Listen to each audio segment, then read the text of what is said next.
Hello there. Welcome to the basement.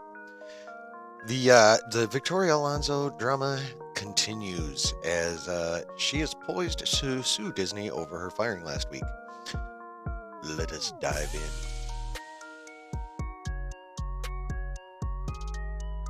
Maybe. There we go.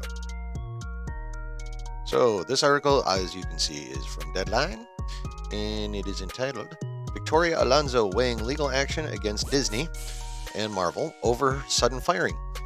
Quote, serious consequences, promises lawyer Patty Glaser as Mouse House points at, quote, indisputable breach of contract. Let's dig into this here article. The Walt Disney Company is facing, quote, serious consequences and possible legal action over the pink slipping this week of Marvel VFX chief Victoria Alonso. Making it clear to Bob Iger, Kevin Feige, and everyone at the House of Mouse that she is not going quietly, the Oscar-nominated producer has retained the services of Patty Glaser. To that end, with competing point of views on what was going on behind the scenes, the Glaser, Weil, Fink, Howard, Avchin, and Shapiro LLP partner is putting Disney on notice. In a statement released Friday for the now former president, physical and post-production, VFX and animation production for Marvel Studios, the litigator, who was already taking Disney-owned Lucasfilm to court for the canning of Star Wars TV series The Acolyte executive producer Karen McCarthy, said, the idea that Victoria was fired over a handful of press interviews relating to a personal passion project about human rights and democracy that was nominated for an Oscar and which she got Disney's blessing to work on is absolutely ridiculous. Victoria, a gay Latina who had the courage to criticize Disney, was silenced. Then she was terminated when she refused to do something she believed was reprehensible. Disney and Marvel made a really poor decision that will have serious consequences. There's a lot more to this story, and Victoria will be telling it shortly in one forum or another.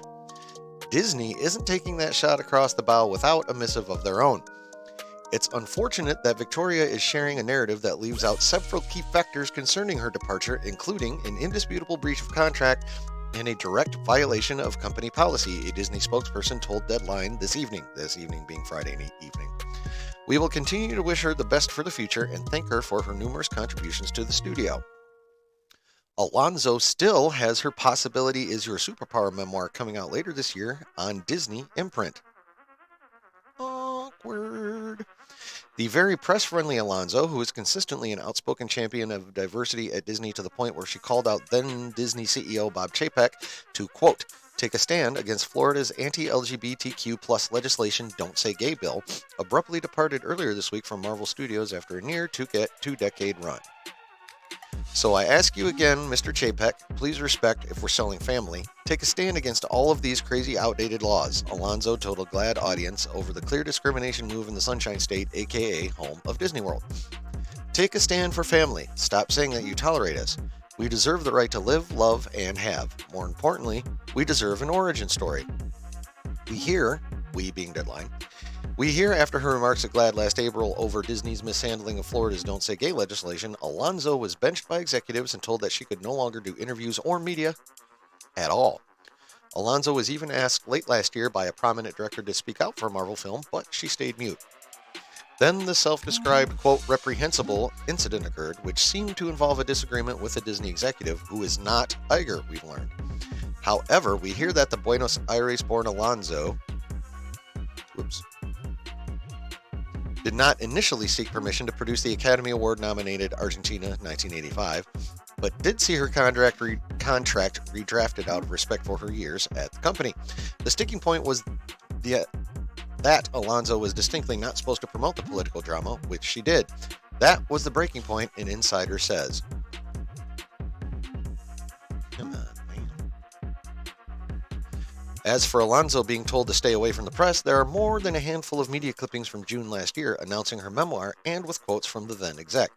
In what is certain to become ever sharper elbows if this goes to court, Deadline has been told that despite her affable demeanor to the press, Alonso was sometimes challenging to work with at the House of Mouse. The punishing schedule aside, one insider cited how Alonso would take days off to conduct her own personal business affairs, read producing the Argentina 1985 Oscar-nominated film, and this ultimately resulted to some degree in a logjam of Marvel films and TV series in the post-production pipeline, causing major theatrical release date delays.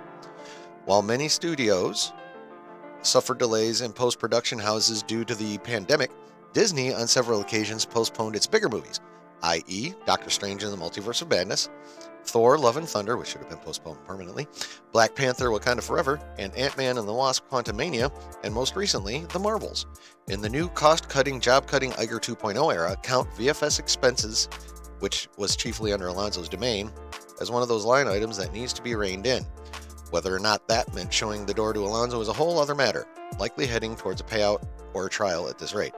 The hiring of Hollywood heavyweight litigator Glazer was first reported by Variety.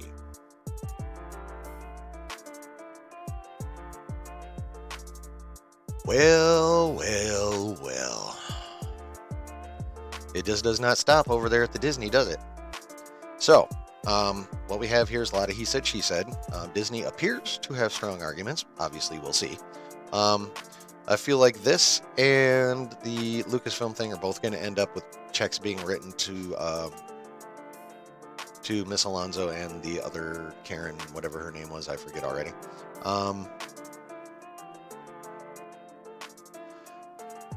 I also feel like that's going to happen pretty soon. Probably, well, maybe not super soon because this stuff always drags out on a while. And plus, everyone likes to put all the business out into the court of public opinion. So we'll see how that part goes. Obviously, Disney's probably going to be facing some pressure other than from Miss Alonso and her lawyer. So we'll see how that rolls out.